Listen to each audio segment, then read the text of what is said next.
Hi everyone, we're going to use law of cosines to help us solve a triangle. So we're given the information that we have angle beta, which is 35 degrees. You can draw that situated however you want, but try and get a rough 35-degree angle down. And then I have sides A and B. So B has to be across from beta somewhere. A has to be one of these two adjacents, and you can choose. So I'm going to say A equals 8 is this top length. And then I have this b equals 6. So I want to be a little bit cautious here. This is angle side side, which means that it could be ambiguous. So I'm just going to say, well, let's see, 6 is a little less than 8, so that's looking good. And if you want to, you can actually do the work to calculate the height of the triangle, but for now I'm just going to say I'm going to guess that it is ambiguous and see what law of cosines does for me. So I think this is what I have going on. So this is going to be my alpha 1, and this is going to be my alpha 2. And I also have a gamma 1 and a gamma 2, and I also have C1 and a C2. So that's C1 for the big triangle, and that's C2. Okay, so if we just focus on the big triangle for now, equals B, we can go ahead and try and apply law of cosines. And what I see here is that, let's see, here's angle. I have one angle and I have two sides, which is fine as long as they're in the right order. I need to choose the version that has B by itself. And people aren't inclined to do that because I would rather solve for C. I already know B. But the problem is you have to choose the version that you can use the 35 degrees in.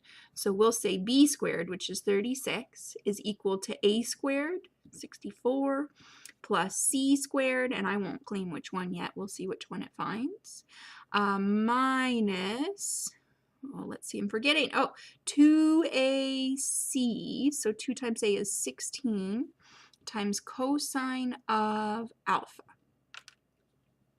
Oh, cosine of 35. Wow, I distracted myself with forgetting my law for a second. Okay, 35 degrees. That's right. We're doing the B beta one. Okay, so again, that will kind of bother people because we have a 36 over here, and that's not so great compared to the last one where we had B squared and we square rooted and we're done. But notice there is only one variable, and that one variable is C and C squared. So this should be something I can solve for C, which is one of the pieces of information I'd like to have. So I have a C squared and a C. That's looking pretty quadratic. I'm going to go ahead and set this thing equal to 0. So I'm going to say I have my C squared minus 16 cosine 35. I'm rearranging just a little bit. Cosine of 35 degrees times C. And then I have a plus 64 minus 36. So 34 plus 28, I think that should leave me with. And again, the key is looking at this and seeing that it's quadratic. So I should be able to solve it for C. And I want to start with the opposite of B. And this is the one kind of tricky part. Your B is this entire thing, the stuff that's multiplied by your lonely variable, not the squared, but the plain old C. So the opposite of B is going to be a positive 16 cosine 35 degrees. And then I'll have a plus or minus the square root of 16 cosine 35 degrees squared minus 4 times A, which is 1, times C, which is 28, all over 2A. I'm trying to debate if I want to do anything to simplify. I don't think so. Oh, 2A, geez. 2A was 1. Okay, so this becomes a calculator problem. And it's a little messy, so just plug in carefully. Let me make sure you can see that. Okay, so I'm going to do parentheses around the whole top. I have a 16 cosine 35, and we'll do the plus first, the square root of 16 cosine 35 squared. So technically this would be negative 16 cosine 35, but if you're squaring it, that doesn't really matter, so it is okay to drop that. Okay, make sure I haven't lost any parentheses yet. There's the one for the square root, and then I'm going to close parentheses around the top, and that's all supposed to get divided by 2.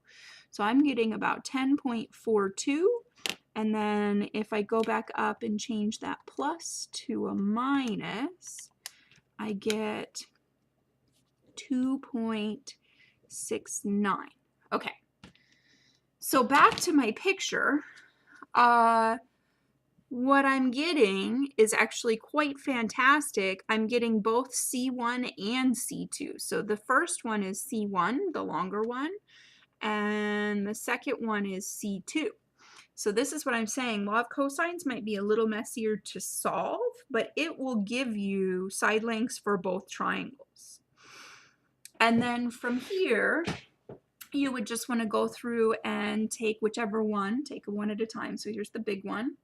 We now know that this is 8 and 6 and 10.42. And we have a 35-degree angle, and we have an alpha 1 and a gamma 1. And you could use a law of sines to solve for either alpha or gamma. And then 180 minus 35 minus the angle you've just found would find the third. And then very similarly, I'm not going to do all steps here, but please let me know if you wish I had, because I can absolutely add that. I'm just hoping at this point that law of sines is feeling pretty good, but if you'd like to see more, tell me. Okay, so then the other option is we have an 8, a 6, and a 2.69. And we would do the same thing. We would set up a law of sines. Ooh, actually, we can do even better, right? We have the symmetry.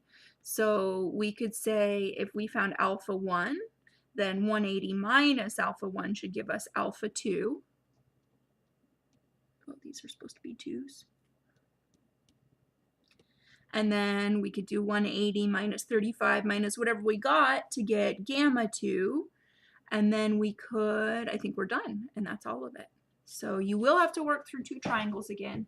Like I said, please let me know if you wish that had been part of this video, and I will add it. Thanks for watching.